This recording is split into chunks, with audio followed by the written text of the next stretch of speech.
Chapter 25. Ray Wilson's Farmhouse, Front Royal, Virginia, July 14th, 2018. Maxine Timmons met Ray Wilson at his farm in Front Royal on Saturday, July 14th.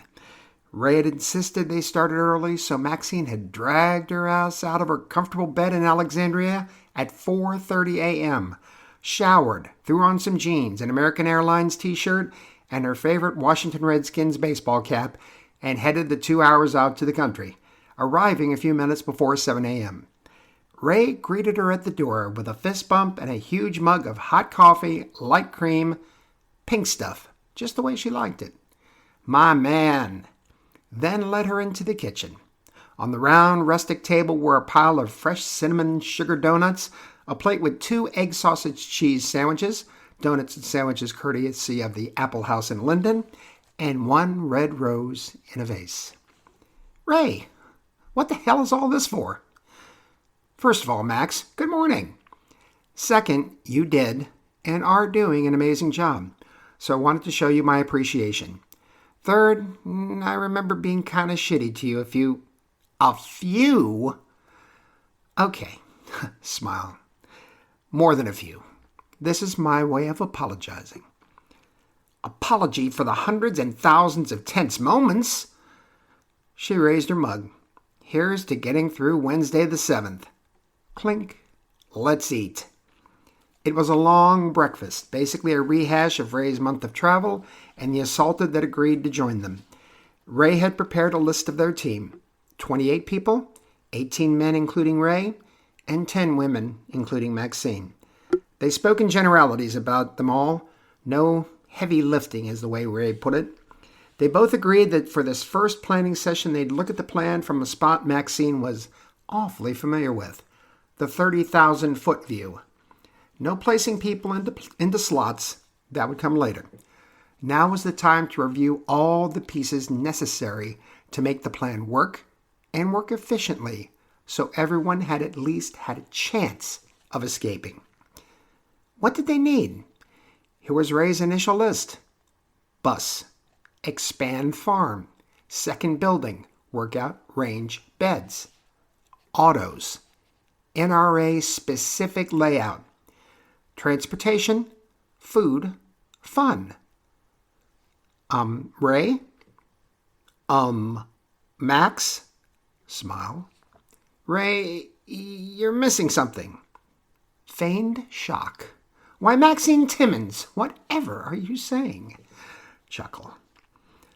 Don't be a smartass after such a nice breakfast. You know what? Ain't no guns on the list.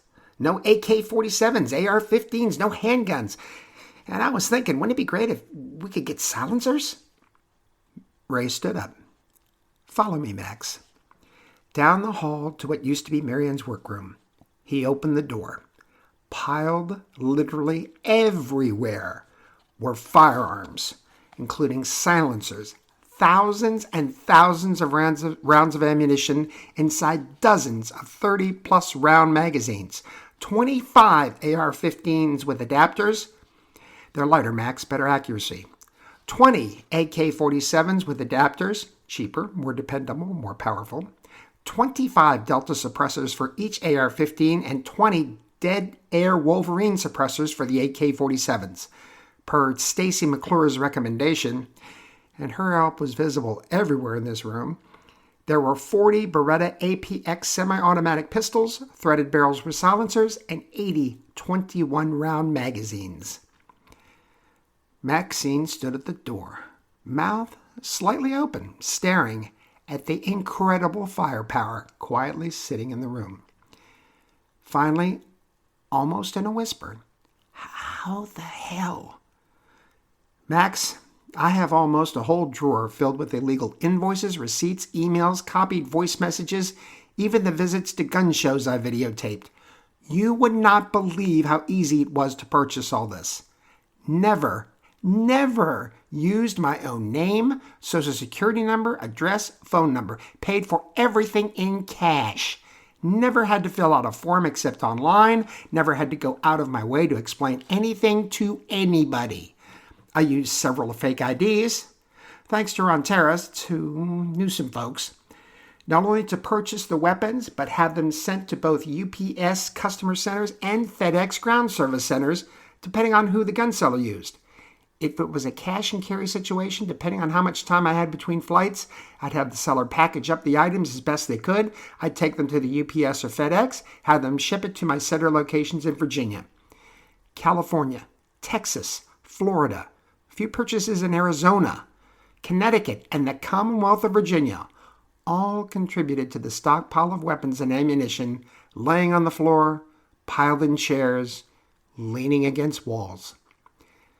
Max, the moment we head into the NRA, every major media outlet in this town is going to get a copy of everything I've got stored.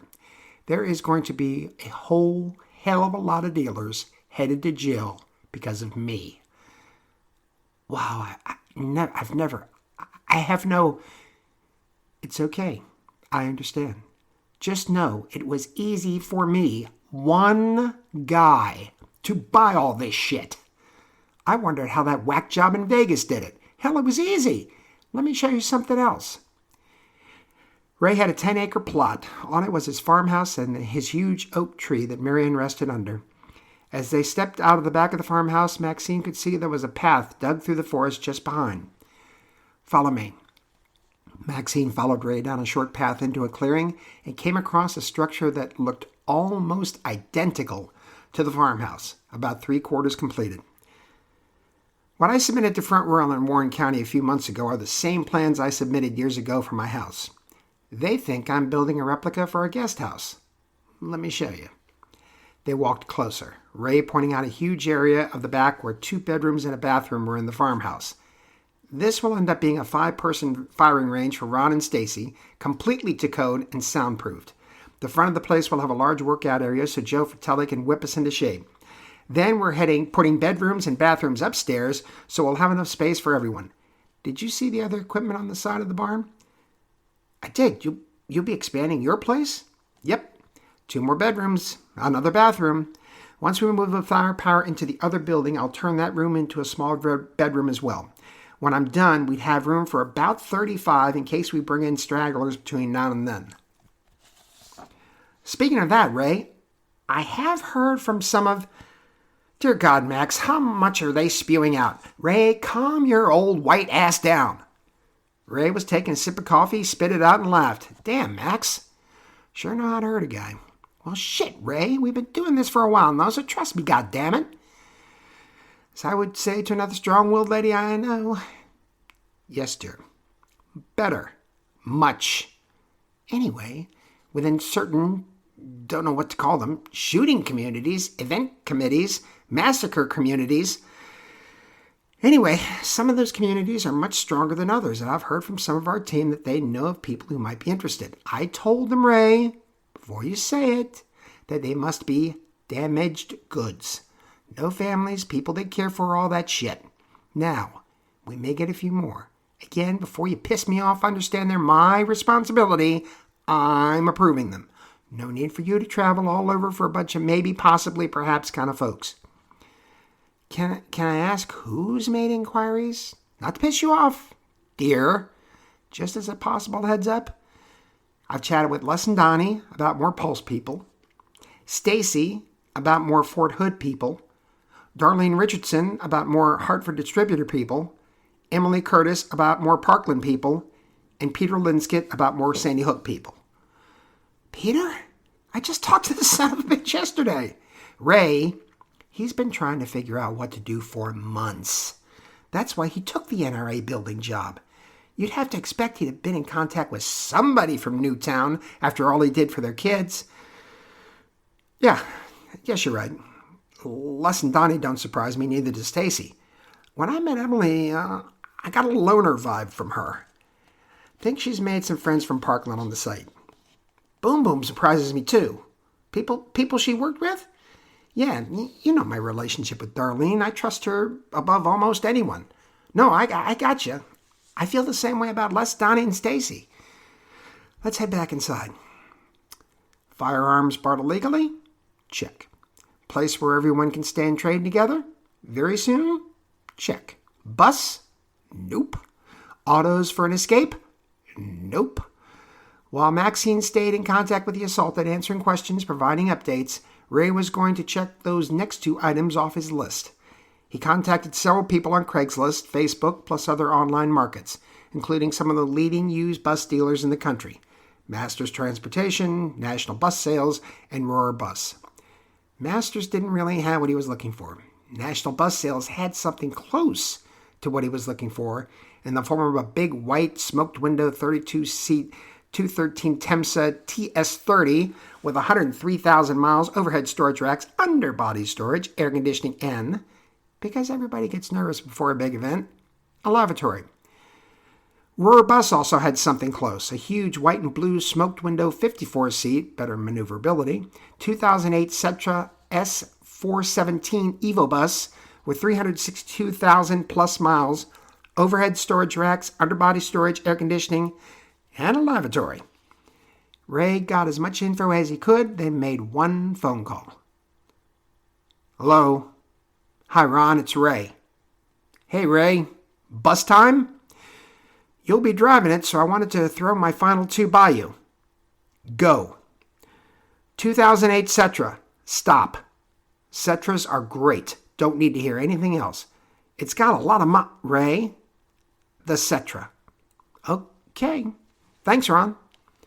Ray contacted Aurora, spoke to a salesman, told him the bus he wanted. The salesman quoted $80,000. Ray said he would drive to Duncannon, Pennsylvania, hand the salesman $50,000 in cash, have a licensed driver with him, and take possession of the bus himself. The salesman put him on hold. 3 minutes later, he went to $60,000. Ray suggested splitting the difference. Sold. Another phone call. Hi, Ray, let me guess. You're going to send me a first-class tickets to fly close to the dealer. You pick me up, you buy the bus, I follow you in the bus to your place, you send me first class back to Charleston. Don't forget about the food, Ron. I'll feed you too. Chuckles from them both. Got a better idea. I'll buy my own tickets using an alias. When I see you, you reimburse me. In cash. Chuckle. In cash. You buy the bus with cash, not check, not debit card, cash using one of the aliases I got you. I give them an alias, which all have CDL driver on them. We drive off, them not seeing the tags on your car, so that you can't be traced. Nothing traces the bus back to you or driving it to me. Gotcha. That's exactly the way it happened. On Friday, July 20th, Ron flew United First Class Flight 3486 from Charleston to Washington, arriving at 9:40 a.m., then Flight 3796 from Washington to Harrisburg. Ray met him at the gate at 11:24 a.m. They headed in Ray's car to Aurora Buses in Duncannon, about 22 miles away, arriving at 11:55 a.m., about 5 minutes before their appointment. Ray parked in the Dollar General parking lot across the street. They entered the showroom where they met Dave Jenkins, Ray's salesperson. Ray introduced himself as Lawrence Valentine. Ron introduced himself as John Anderson. A small valise was produced containing $55,000. IDs were produced, all expertly fake, passing any and all inspection. 20 minutes later, Ron was climbing on board the new bus, driving Ray back to the Dollar General, and off they went, back to Front Royal. They stopped at Rick's Cafe in Hagerstown for a late lunch. Ron loved the new bus, but had a small list of items that either needed tweaking. Instead of upper compartments, make the top cargo bin one long area. Fixed, brakes were a little loose, or remodeled. I need a bigger seat, Ray. To his specifications. I'll give those to David Hedrick when he gets here. Ron told him not to register the truck in Virginia, that he'd send him tags and inspection stickers. They got to the farmhouse where Ron inspected the second house. Don't forget the soundproofing. Make damn sure no stray bullets can get upstairs. Did a once-over on the bus's exterior. Bigger mirrors, new tires. Spent the night, then was driven very early Saturday to Reagan National in D.C. to catch American Flight 5285 at 6 a.m. to Charleston. Another perk on this flight, though Ron didn't know it yet, was that he'd be served in first class by attendant Maxine Timmons, who switched shifts with someone to make sure Ron got extra peanuts, as Ray put it. As Ron got out, Ray handed him $2,000. Ray, that's way... Ron, I'm paying a professional for his time. Smiles, handshakes. Have a great flight, Ron. See you soon. Look forward to it, Ray. Bus? Check. Driver happy with bus? an even bigger check. Ron suggested and Ray complied with moving the bus to an area where it couldn't be seen so readily. Since Ray was a good half-mile off the main drag and about a quarter-mile off his side road, behind his farmhouse worked very well. Ron also suggested Ray start it up and let it run about 5 minutes a day and to make sure everything was running. While he was at the farmhouse, Ron had given Ray a lesson on how to drive the bus, since at some point it would need diesel fuel and Ray would possibly have to go get it. Ray drove to the nearest diesel station in Fort Royal, with Ron's close supervision, and filled her to the brim. Ray had already named her. The bus. Lucille. 2 reasons. B.B. King's guitar and drag lines, George Kennedy's character, quote, in Cool Hand Luke. Anything so innocent and built like that just gotta be named Lucille. Next was the autos. 1 for John and his communications system, 2 for what could be a possible assault on an address in D.C., then 5 for use as escape vehicles. In other words, a fleet. No need for new except for one of the vehicles for D.C. 7 old, 1 new. Ray was one of the few guys he knew that really didn't enjoy car shopping. Never truck shopping, he hated trucks with a passion. The comfortable SUV didn't have to be new, with a great sound system, and he was good to go. In this case, though, lives were at stake. He spent several days of research and phone calls on exactly what he wanted. A fleet of well-made SUVs, reliable, safe, roomy, good gas mileage, with the least long-term problems, since the folks driving them away from Fairfax wouldn't really want to stop to repair a leaky gasket. Over the period of 2 days, one brand kept coming up and ultimately became his top choice for his fleet. Toyota. Specifically the Toyota RAV4, followed by the 4Runner and the Highlander. He made several calls to dealers around the area, finally setting on Malloy Toyota in nearby Winchester. Ray, carrying a small briefcase, and Maxine, both wearing suits, walked in on Saturday, July 28th and asked to see a salesperson. Hi, I'm Andy Simpson. May I help you? Mr. Simpson, my name is Andrew Stockdale, and this is my associate, Miss Arianes. Airlines in French. Do you have an office? Andy pointed to a desk on the sales floor. No, Mr. Simpson, an office. Sure, follow me. He led them to a conference room just off the sales floor. Have a seat. Thank you. Ray pulled a folded sheet of paper out of his pocket. On it was specific information on 8 vehicles. 2 2011 RAV4s, a 2014 RAV4, a 2017 RAV4, a new 2018 RAV4, a 2014 4Runner, a 2014 Honda CR-V, a close second in Ray's research, and a 2015 Honda CR-V. Mr. Simpson, the total price on all these vehicles, as you can see, is $146,076 on your website. Beside me, pointing to the briefcase, is $110,000 cash. I would like to purchase all 8 vehicles and have them painted white. I'm not here to negotiate, to purchase any warranties. I'm sure you need to speak to your sales manager. Andy leaped out of his chair. Yes, sir, I'll be right back. Ray and Maxine sat, expressionless, no discussion, while the sales manager discreetly looked out his window at them. Finally, he came in with Andy. Hi, folks, I'm Larry Fitzgerald. I understand you want to buy some cars.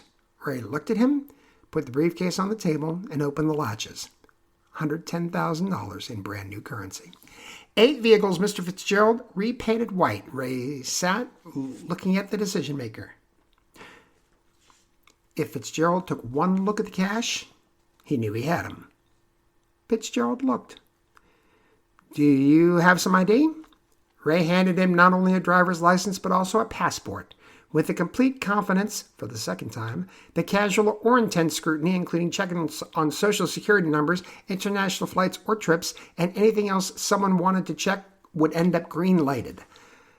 I'm the one making the purchases. I wanted you to meet Miss Arianes, as she'll be meeting the delivery truck at the drop-off location. I'm sure you've heard of the Apple House in Linden. I have, but... Mr. Fitzgerald? Ray started to shut the case. Mr. Stockdale, you've just bought yourself 8 cars. And I assume young Mr. Simpson here will be salesperson of the month? Smile. That you can be sure of.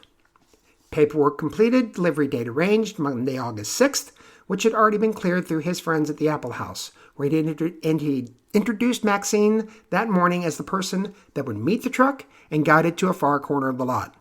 Then he and Maxine would drive the cars back to the farmhouse, with Ron sending more plates and registration tags. Ray and Maxine were headed back to the farmhouse. Ray? Damn! Yes? Ray, I can't believe that. You walked away with 8 cars. And they walked away with $110,000 cash. Cash is king in the auto industry. No fuss, no muss. 8 cars off the lot, small profit on each, move on. Man, that was something. August 6th came, Maxine met the truck, they unloaded the cars. After they left, Ray showed up, and they meticulously, one after the other, drove them all back, keeping track of everything they thought David Hedrick would need to look at. The fleet was complete. Bus was there.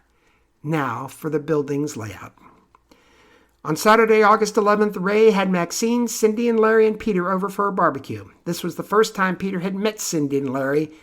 He obviously knew of them and had seen them in the hallways. Ray had a small smoker out back and loved preparing all kinds of meat. After a huge pile of brisket and ribs with all the trimmings, Ray showed everyone the second house, almost completed, Lucille the bus, the fleet, and the armory, as he was calling the stockpile of weapons. They stood in the doorway, staring at the firepower. It didn't feel real until right now, Larry said. Which one's the AR-15, mate? Was Peter's question. Ray walked in, grabbed one, unloaded, and handed it to him. He stood there, holding it, tossing it from hand to hand, running his fingers over it, eyes closed. He opened them up and handed it back to Ray. One of those killed 20 kids. They were my friends, my little mates. I just wanted to see if I could really do this, Ray. And Peter's eyes blazed. Oh, yeah. These sons of bitches are going to pay for what they did. They all went back to the dining room. Cindy and Larry covered where all the departments were. Tower, north or south, floor and room, where meetings were held, where the president's office was, where security normally was located. Most importantly, the Washington, D.C. address of the NRA-ILA, Institute for Legislative Action, and NRA Political Victory Fund, the NRA's Political Action Committee, or PAC. And the layout. Peter covered the entrances, the exits, the locks, the codes, the easiest way to move from office to office, floor to floor. He also had a set of keys made for everywhere.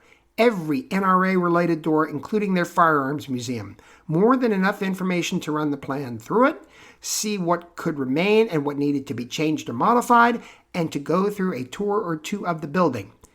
Ray and Maxine will ultimately go on 3 tours, plus an unscheduled tour given by Peter after hours. On Sunday the 12th, Ray decided to go for a drive to Fairfax, to 11250 Waples Mill Road. He kept his phone video on, narrated, even when he took a wrong turn twice, ending back on Route 66. Based on the information supplied last night by the 3 people working there, he wandered in front of, behind, and around the building. Noticed the different towers, the side doors, the underground parking, including the NRA range in the lower left corner. He took a close look behind the building. Tall fencing in the back, relatively close to the range, and underground parking lot, slightly downhill to a large parking lot. A small bit of distance from the building and the NRA parking lot to the parking lot behind it, which connected to Pender Drive and a large business office park, which led to Waples Mill and Route 50, or through some side streets which would lead to Route 50. It was an awkward location for everybody, the team as well as the police, which might be the window he was looking for. If, in the confusion, any of the assaulted could get to the back fencing, which he'd make sure was cut in 3 out-of-the-way spots, there could be cars waiting for them. Nondescript white cars with bogus plates and possibly bogus metallic business signs. Oaktree Financial Inc., the dummy corporation that owned the vehicles, which they could slap on the side, at the very least getting them out of the general area and giving them a shot at an escape. Or just knowing autos were waiting there if they could get there any way they could get there. If. Better than 100% chance of death or prison. The assault on the NRA DC office was basically completed during barbecue that night. Straightforward. Would depend on Peter's help and his NRA keyring, as well as a quick review of the location and the steps necessary to avoid initial detection by the people in the office or by their neighbors. The assault on Fairfax would be much more complicated. Lots of moving parts that needed to mesh exactly right. However, based on the initial review, both Ray and Maxine, as well as Cindy, Larry, and Peter, thought that the plan as designed would work, given the actualities presented as of August 11th. As of that night, you had Cindy, Larry, and Peter, who would switch shifts in the building. Ron Terrence as the bus driver and group leader. John Foster on communications. Joe Fratelli on training and on the bus as group leader. Les Percival and Donnie Suarez protecting their rear from the bus interior.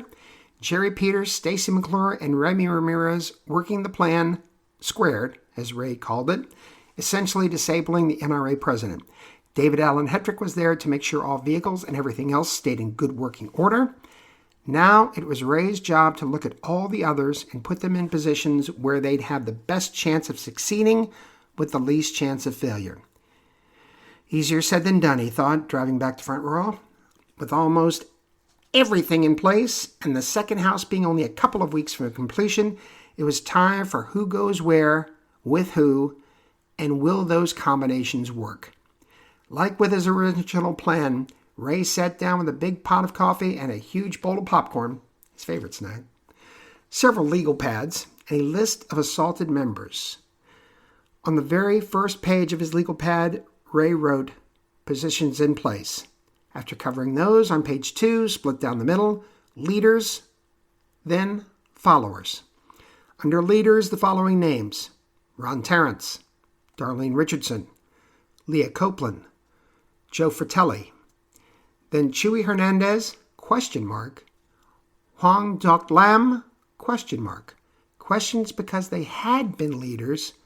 Had their events taken that quality away from them? Followers: David Hetrick, Emily Curtis, Liz Bloomfield, Poppy Perez, James John Smith, Nora and Christopher Anderson. Ray always put them together in his mind. They were much stronger together. Amy Robinson, ? Cindy Cutler, ? Bob Williams, Henry Johnson. Ray questioned the nurses because of the innate mental toughness they would have shown every day in their professions and on the firing line in Las Vegas. Possible second-in-commands? No way could he split them, though. Okay. Jerry, Stacy, and Remy would be in the building with Jim Mitchell. Cindy and Larry would be in the building, ready to guide teams, hold elevators, disable codes. Peter would be doing double duty, unlocking doors and windows in D.C. early, then doing the same in Fairfax. Ron would drive, then lead a team. Joe Fratelli would be leading a team. Both Darlene and Leah would be leading teams, one of them in D.C. Les and Donnie would be staying behind in the bus providing cover. Note: David needs to protect back of bus. At some point, the bus would be blown up. Note: explosives. Ray would like to at least give Les and Donnie the option to escape. Need to work on that. The obvious pairings for now: Christopher, Nora, and Henry Johnson, their former accountant. Amy and Cindy. Ray sat at the table looking at the rest of the names. It was like a nighttime in his head, except for the sound of crickets chirping. Okay, are there pairings that aren't obvious but are? Chuy Hernandez and Poppy Perez both speak Spanish. He could see David Hetrick with them. For some reason, and he couldn't even explain it on paper, he wrote Bloomfield and Curtis, the college professor and the shy high school graduate. Maybe it was relatability. Doc could relate to Emily, who by the time she arrived here would be a college freshman's age, right in Doc's wheelhouse. He could pair them with either Darlene or Leah. The DC crew, he thought. Bob Williams, James John Smith, Huang Duck Lam, leader, follower, and Maxine. Holy shit, Maxine! Okay, well, we've been together from the start. We should stay together. Oh, yeah, I'm leading a team. Okay. on it went. This pairing, that pairing, DC or no DC. Already have the auto, so yes DC. Timing? Skills necessary? Accessories. That's important, worth a separate page on the legal pad. Ski masks, latex hospital gloves, surgical booties. Ray remembered the distinctive shoe print the, quote, unknown killer of Nicole Simpson made way back when. Outside coats, reversible, that could hide weapons, with large pockets for magazines, and a built-in Beretta holder. Perhaps dark glasses, caps, note, NRA caps. His initial plan, what seemed to him like years ago, had no one surviving. Now he wanted to have everybody survive. Thanks, Leah. As he continued planning, then purchasing, then planning some more, everything began to fall into place. The second house was completed, although the town of Front Royal and Warren County were told Monday, November 19th for completion. At that moment, the firing range could be replaced by 2 rooms and a bathroom shell. And the addition to the farmhouse would be completed in a week, earning this Front Royal crew a $10,000 bonus for completion of both projects by September 15th. Lucille was starting up every time, as were KC and the Sunshine Band, his fleet of white cars. He considered KC to be the whitest white band he'd ever seen. Joe Fratelli had visited Saturday, September 1st, had spent the weekend, and had left a list of exercise machines and equipment he'd need to train everyone. He had also recommended a trail through the woods to help with agility until Ray showed him the trail he and Marion had built around the property. Using Joe's list, Ray had shopped the internet until he happened upon globalfitness.com, selling used fitness equipment. Ray went through the site, selecting everything Joe needed. Once everything was in his cart, he called their number in Gardenia, California, and negotiated a nice discount, paying for the entire shipment with his Oak Tree Financial debit card. Once that was taken care of, Ray began the labor-intensive process of moving the armory into the firing range. As he was moving weapons, magazines, silencers, ammo, and protective muffs recently purchased, he happened to glance up at the top floor. Shit! Forgot to order furniture for the bedrooms upstairs. Back to the kitchen table, back online. He'd always loved the Wayfair site, but he wasn't disappointed this time. 6 double bedroom sets with a rustic look, 4 on the top floor, second house, and 2 in the expanded farmhouse. Again, nice discount for paying cash. After he hung up with Wayfair, he sat and did a mental checklist.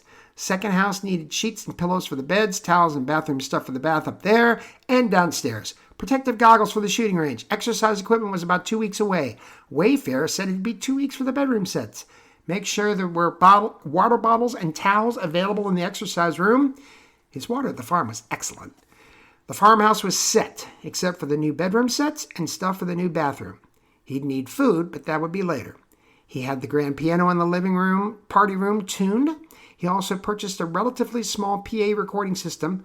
John Foster said he'd look it over when he arrived, so he could keep his promise to Emily Curtis and tape some of her performances.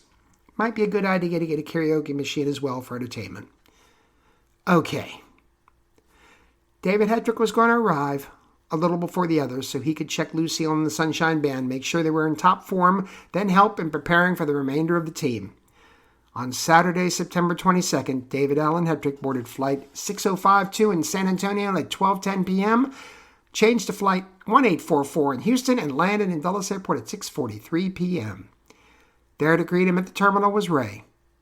And a surprise. Hi, David. How are your flights?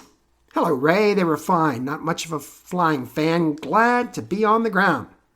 Well, let's get your bags and head to the farmhouse. As the carousel started and the bags started dropping down, someone slipped beside David while he was chatting with Ray. Excuse me, sir. Would you grab that bag for me?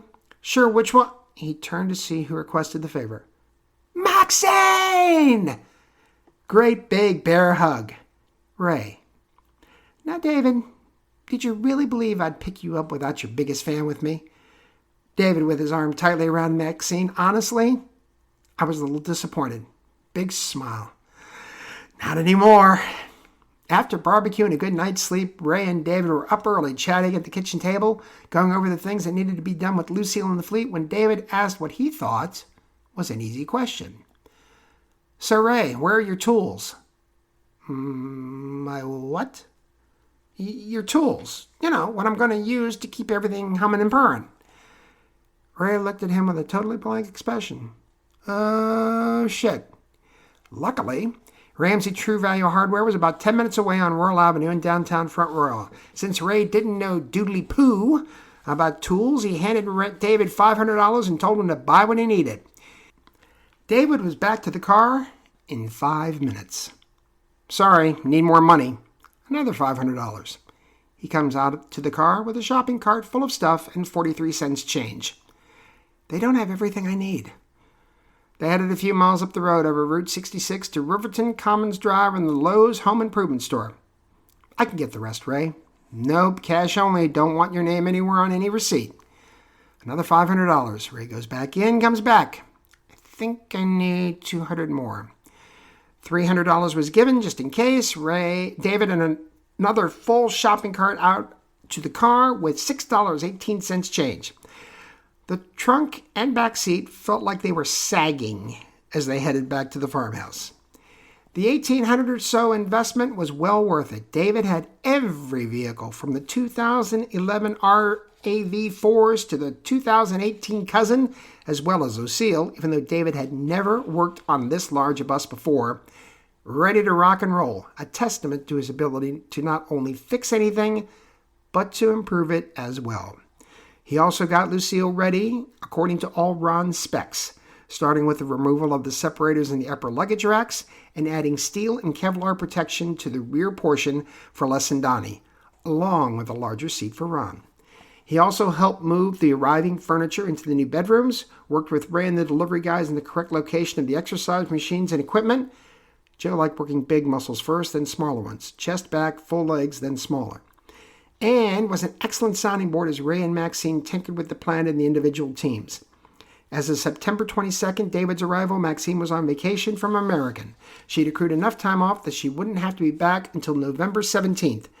Every couple of days, she'd run back to Alexandria, check mail and messages, then head back to Front Row.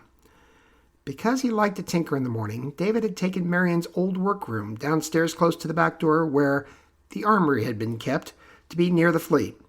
Ray had put in a double bed for him there along with a small TV. Maxine had taken one of the new bedrooms in the second house, knowing she'd be sharing it with one or maybe two women. Ray already had Darlene and Leah penciled up there.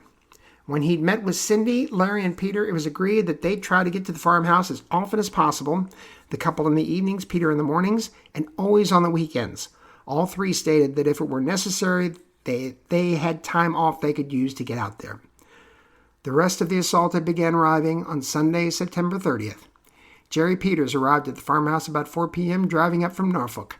He told his new employers at WTTG Fox 5 that he'd be able to start with them on Thursday, November 1st, and that he'd already secured an exclusive interview with the president of the NRA, James Mitchell, for Wednesday the 7th.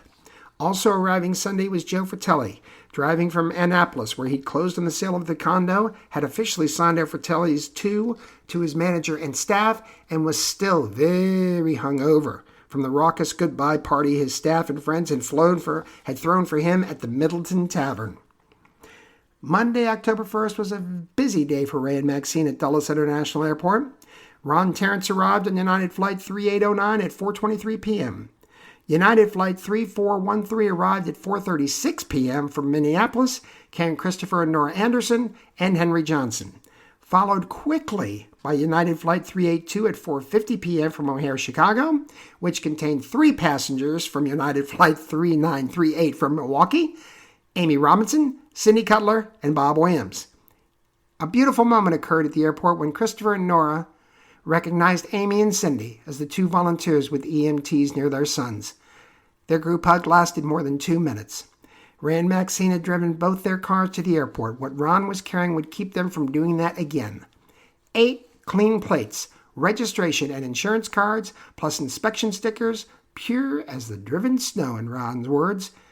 A dummy company, Oak Tree Financial Inc., owned all 8 cars. The entitled or assaulted team would receive a clean, phony ID. That phony ID name would also be listed as a driver of any of the company vehicles, per the registration. The insurance was listed through December 31st, 2018, and the inspection stickers were good through March 31st, 2019. If anyone was stopped, their fake license, fake registration, and fake insurance card would read clean. Ron, Guess I'm back in the illegal business. Smile. Tuesday, October 2nd was the start.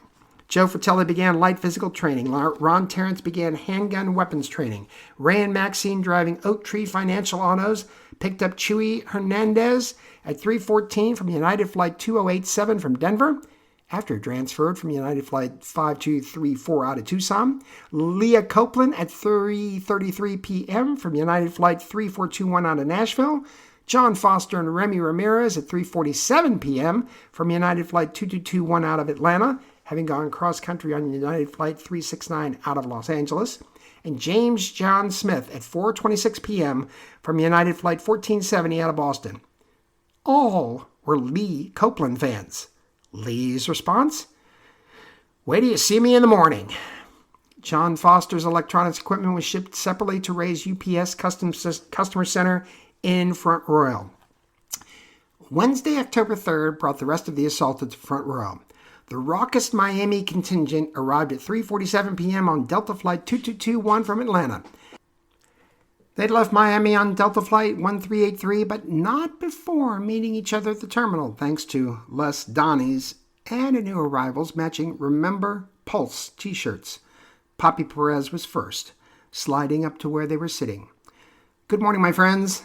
If I said Hialeah 24, would that mean anything to you? Les stood up. Orlando 71, and gave Poppy a hug. Donnie's turn. Orlando 75. The newest member of the assaulted? Hi, I'm Denise, Orlando 61. Denise Horford was a tweener, as she liked to call herself.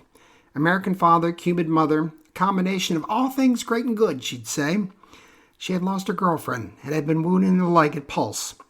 Parents both deceased, had just recently gotten the full use of her leg back after surgeries and therapy, and unfortunately gained another 25 pounds on an already full figure. She had not been able to hold a steady job since the shooting, had no other family other than her Pulse family. She'd fallen onto Les and Donnie's radar during an early event in Orlando where all the Crips, as Denise called herself and the wounded, were all bundled together for pictures. They'd met, gotten along very well. So well, in fact, that Les and Donnie would help her financially when she wasn't working. After they'd met with Ray, they had thought over and over about Denise. Over breakfast in Orlando one morning, they circled around the plan, seeing what the reaction would be. It was very positive. They asked Denise if their mentor, Navy Yard 14, would contact her. Maxine reached out later that day. Over a 2-day period in a secure room, she went over the plan in good detail, emphasizing the negatives. Maxine got final confirmation from Denise on Monday the 1st and had Ray purchase one more ticket out of Miami. They were now at 29. As Poppy was being greeted by the group, a quiet teenager approached. Poppy saw her. Big smile. Senorita, Poppy, Hialeah 24. She smiled. Senor, Emily, Parkland 35. Hugs and greetings all around. Near them was a tall, slender woman with a gray cat and a carrier. When Les, Donnie, and Denise had first sat down, they'd seen her. That's Elizabeth Bloomfield, Les whispered to Donnie. They were both cable news nerds and had seen her many times on CNN and MSNBC. After a moment, Denise had said, I think she was in the Fort Lauderdale airport shooting. Once Emily had been greeted, Donnie summoned up his courage. He really was a big fan. Walked over and quietly said, Dr. Bloomfield, borrowing from Poppy, if I said Orlando 75 to you, would that mean anything? Elizabeth looked up, smiled, and did an audible sigh of relief. I thought I was heading back to Virginia alone. Fort Lauderdale 19. Everyone went over to Elizabeth to introduce themselves. Wow, Les thought. Elizabeth Bloomfield is one of us? Ray Wilson, I am impressed. Donnie noticed the carrier. Do we have an official mascot? She opened the carrier and pulled out a slightly reticent gray cat. This is Cheater. Yes, named after my dad's favorite player. He loves people, loves to be held, loves petting, and loves me. Smiles from the group, for he was a very handsome cat indeed. The Miami group hung together, drank together, and would start their first day at the Farmhouse on Thursday the 4th, hungover together. 4 left, 3 plus 1 new member. Huang Duc Lam arrived on United Flight 1192 from Newark, arriving at 4:33 p.m. Darlene Richardson was on United Flight 3467, arrived at 4:45 p.m., headed to the terminal area, and was greeted by a bear hug from Maxine. Finally, Stacy McClure arrived at 4:50 p.m. from Flight 382 from O'Hare, the same flight the Milwaukee group had flown. Two differences. The first was that Stacy had taken United Flight 599 from San Antonio. The second was she brought the 30th and last member of the assaulted. They got to the terminal, hugs from everyone, including an obviously happy Miami group. Don't anyone light a match, Stacy thought. Everyone, I'd like to introduce Corporal Darrell Eugene Singleton, Fort Hood 47. Darrell Singleton had loved the Army almost as much as Stacy McClure. Also born an Army brat, Darrell had lived on bases most of his life. When he graduated from high school, it was an easy transfer into the Army and what he hoped would be a long career. Darrell was about 6'1", strong, fearless, and hoped to enter the Special Forces. He had risen through the ranks quickly, promoted to corporal shortly before his transfer to Fort Hood. He was headed to a tour of duty overseas, which is how he first met then Sergeant McClure. It was during his training that he became the last bastard winner of the McClure Bastards and Bitches cards. He was one of the soldiers Sergeant McClure was accompanying on November 5th, 2009, when the shooting occurred. Darrell Singleton did what Darrell Singleton would always do in that situation. He charged the shooter and took 4 slugs for his trouble. Because of his injuries, he was still fearless, but not strong. It had taken him several years for his insides to get even close to what they used to be. Trouble breathing, trouble eating, trouble even sleeping on his back. The Army provided him a pension, but they couldn't provide him what he needed most, a sense of pride, of dignity. The only friend he had in the world was Stacy. She'd been there for him through thick and thin, even tried to get him work in the gun store she worked at. He just couldn't do it. Not then. PTSD still had his hands around its neck and hung around for years. He, among all the survivors of Fort Hood that Stacy knew, was damaged goods. He needed this. He would be good for this. Stacy talked to him, probably telling him more than Les and Donnie had told Denise. But he understood. He was ready for Navy Yard 14's call. He was ready to board the plane with Stacy on Wednesday the 3rd. The assaulted were all present and accounted for. 30 in all, young, old, white, black, Hispanic, Vietnamese, Christian, Jewish, men, women, rich, poor. Tomorrow, Part 2 of Chapter 25.